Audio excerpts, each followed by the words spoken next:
ဒီကတဲ့ပရိသတ်ကိုရှစ်ချိန်ပါလားရှစ်ချိန်အဲရှစ်ချိန်ကို2026ရှစ်ချိန်ကိုတဲ့တဲ့ပရိတ်ကိုပရိတ်ပါတက်စွန်းပရိတ်ကိုစွန်းပရိတ်ကြိုက်ကအဲ့ထဲမှာတဲ့ပရိတ်နဲ့ဆိုရင်ဒါခွန်3ည4ပေါ့ဟာတဲ့ပရိတ်နဲ့ဆိုခွန်3ည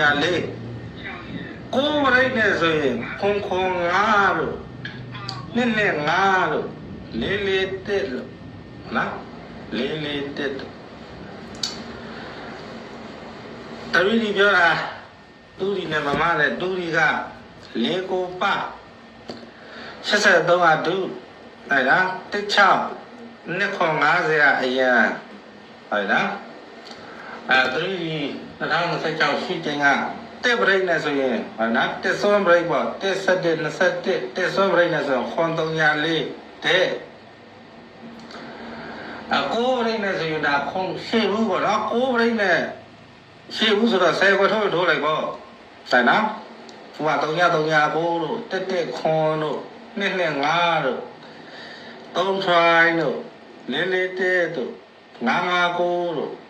66ခွန်တို့ခွန်5တို့83တို့ဆိုင်နော်ကိုတက်တို့3ည9တို့နားလည်မလား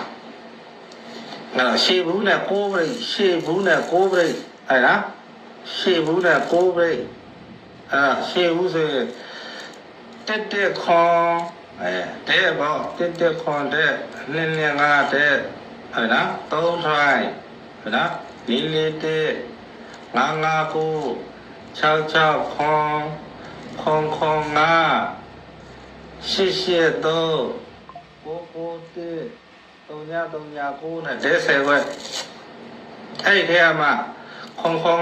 နှစ်5 4ဒါဥစားပေးပေါ့တက်ပရိတ်နဲ့ဆိုဒါခွန်3ည4တခွဲပဲဟုတ်နော်တက်ပရိတ်ကြတော့ဘုတရားများပါလေအဲ့တော့ခွန်3ည4နော်3ဒီဟုတ်နော်တူစီကတော့ပြောပြီးပြီအဲ့တော့အာဝါလို့ဗာသိကြနေလေအာဝါလို့